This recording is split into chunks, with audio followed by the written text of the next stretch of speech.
you like this video, please click like, share it, subscribe, buttons down there. I need to get to 20,000 subs. Can you please press it? And never to do it again. Life will be better. And if you want coaching with me in Nottingham or online, all the information is in the bio. Are you doing all right? A little bit chipper today because yesterday I played my first match in the China Open qualifiers, first match of the season, and I made a 147, which is a really nice moment for me. And after nearly 30 years on the tour and never making a 147 in a professional match, to finally sort of achieve it, that's, you know, it's a great moment for me. So I'm really, like I say, really buzzing with that. So I thought this week I've got to talk about it. I'm good. So what I've done, I've picked 6 key shots out of the break, and I'm going to give you a POV view of them and also just explain how I played it, why it was difficult or why it was a key shot, so you can sort of have some insight into what I was thinking at the time. I probably look a bit tired because I got bed like late last night, and then my little girl got me about 20 past 5, so that brought me down to earth pretty quickly. But I'm going to revel in it for another hour, and then I've got a date in the sofa tonight with Amy, and we're going to watch a bit of telly and get ready for tomorrow because I've got a bigger game tomorrow. But before that, check this out. Right, here we go, first key shot. It's a high black on 9 I was. This is what it looked like. This is what I had to contend with here, look. So that's not great, is it? It's not pretty, that. Now, this red obviously stops the black going in there, and I had a perfect angle to play on that red, but obviously I've not got much of a room for error here.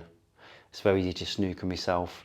But I purposely played on that red so that I know if I do get on it, then obviously the black's value on both pockets and I'm away. David Rowe, top 16 player from the 90s. To be fair, Dave did show me how to play when I was a kid. Very good ball striker, but don't tell him.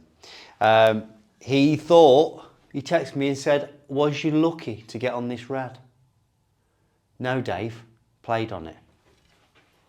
Oh, there we go. Right, so let's try and play it. I'm not in the zone now, so I probably won't play it as well.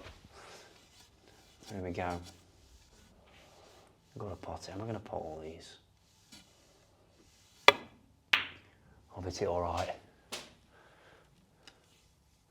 It's not quite worked out as well, has it? But I'm all right. But that was the first shot. Potting that red got me away. Here's the next one. Right, next shot is this black that's going into the pack on 25. I've obviously got a few reds I can play on, but I'm of the opinion, well, it's the way I play. If I've got a chance to go into them, even if it's 2, 3, 4 reds out, if it's such a perfect angle to go into them, I'm inclined to go into them because you might not get that perfect angle again. And I'm literally, you couldn't put it better with your hand. To screw into that red there, I'd have to play such a bad shot to not move the reds or be unlucky. I mean, I'm so perfect, I'd have to hit it bad to be unlucky. Because obviously you are trusting to a bit of luck when you go into the pack. But if you play it well, it's very, very rare you don't get on a red. So obviously I had to just back myself to play that and to screw into that red here. And I do screw into it, and then the white comes back and it cannons a red, and they're open. So this is what I play here. This is what it looked like. Here we go. This is what shot I had. I mean, look, I'm absolutely perfect. You could not put that better if you tried. So now I'm going to play it, and obviously it's going to the pack now. So I'll screw into that red basically. The tracer right, but a bit of bottom. It might not work on this table as it did there because they're brand new cloths, but we'll see. Obviously, you can't get the same split, but it's virtually the same shot I played. You see how I hit the red and it sort of come back a little bit. I think a red come out a little bit and the white drifted up there, but that's where the reds opened up. But on saying that, I'm not going for it yet. Right, here we go, here's the next one. This is the first time I actually went for the 147. I didn't even know I was on a maximum. Again, I've said that in my social media post this morning. The amount of times I've been on a maximum I don't know is scary in practice. So I've played a shot around the angles to get in an area, off the black obviously, and I've left the white there. So I've got a red in the middle and this red here with a rest. I genuinely started considering playing the red in the middle, going up for the blue. Again, it never crossed my mind for a maximum. And then I sort of looked at the scoreboard and then I just went, oh. And then I had to work it out, even like, because at the scoreboard you see the little numbers and it's telling you 1717, so it tells you what you've had in the break. And I'm like, I'm on a maximum. So I went, right, I've got to have a crack at it. So that's where I made the decision to play the red with the rest. And I just drop it in because I'm perfect, really. I need my extension. I think I've got my extension out. There we go. And it's just, just dropping it in, really. So this is what I had to look at. That's about it, I think. Obviously, that's on there. And you'll see that's what I had to look at. So it's just dropping it in. It's not a particularly tough shot, but you still got to pot it. Like I said, I did consider playing the red in the middle, but this is the first time I thought it's on. And just drop it in. Like that. And we are good to go. There's the next one. Right, so it's getting real now. I am running out of reds. I've got a few to move. They're not all perfect, but one good shot and they could be all over the place. I play a black. I screw the black in off the side rail to play for this red in here. Knowing I've got that there, I want to get right on it, but I don't screw far enough. I come just a little bit short. I'm just nearly, I can pot it because I never pot that and they're opening up. So then I've got down on this red. I've got a cutback red. That's what it looked like. It's not the greatest, but I've got a nice angle to come around for the black. It's one of them shots where you know you're coming around for the black, you just want to get the red in and see where you land. And to be honest, I played it pretty well. I landed on a high black about there, which is not too bad. I'm going to try and play it now. Let's have a look. Let's try and play it.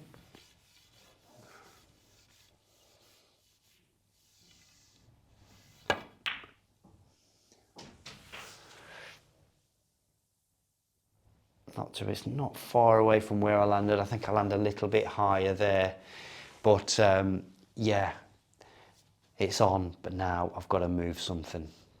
Next one was this red with the rest. Now I've just, off a high back, I've tried to play the cannon on any one of these here. And I've somehow found this gap here, which I suppose is a little bit unlucky. But in the end, it worked out okay. I suppose I was a bit lucky the other way, I suppose. It evened itself out there. That I'm still on this red and I can pop the red without cannoning any of the colours, the reds, and come back down for a high black. So this is what it looked like. No, that's what I could see. And let's see if I can pot it. I want to get on a high black. Let's see how we're getting on here. So it is getting a bit jingly jangly now.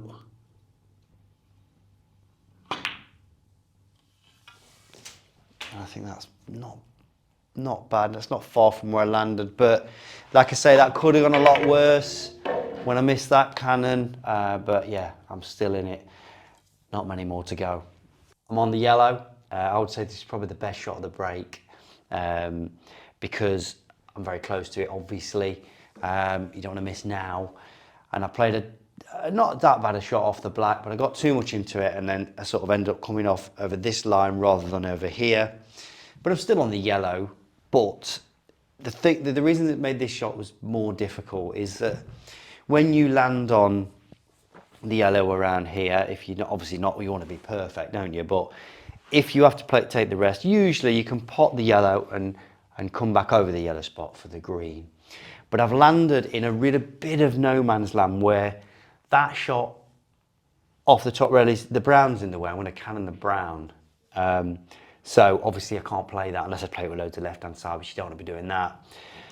But it's where, even though I've got an angle to come round for the green, it's one where it's not absolutely perfect. I've got to sort of hit the yellow a little bit harder to try and create a little bit more angle, which obviously at a time like that with a rest is not easy. So And I've absolutely nailed it, to be fair. I'm pretty pleased with this shot because this can go wrong. The way the shot I had to play, it's very easy to butcher it and miss by a mile because I'm playing with a bit of right hand side. I've got to hit it pretty firm, and obviously with a bit of nerves there, you can give it one of them. You don't be doing that and then make yourself look a bit daft. But like I said, I think I played this really well, and I couldn't have asked for a better strike. This is what it looked like there. Look, just not. I mean, I have got an angle, but it's not absolutely perfect. And this is what I played. I land perfect on the green, really. Let me play it well. A bit of right, obviously. And have I played it? I didn't quite. I've not quite it hard enough there, but in the match, I actually landed about there, which made it, you know, off one rail to come on the brown where I have hit it hard enough. I'm absolutely perfect. So yeah, for me that was the shot of the break, and it's on. And this shot, it's on the brown. Now this seems a bit daft to think about this brown. You're absolutely perfect, aren't you? Now, but the reason I've caught this perfect is that the angle I've got on the brown, obviously I've got to screw to there. I want to get as straight as I can on the blue, obviously, but the angle I've got, I'm not going to go in off, but I've got to screw down this line here. So it's very easy for me to not screw for it. Just underscrew it. So now I've got not a good angle on the blue to hold for the pink, because the pink is a little bit higher up the table.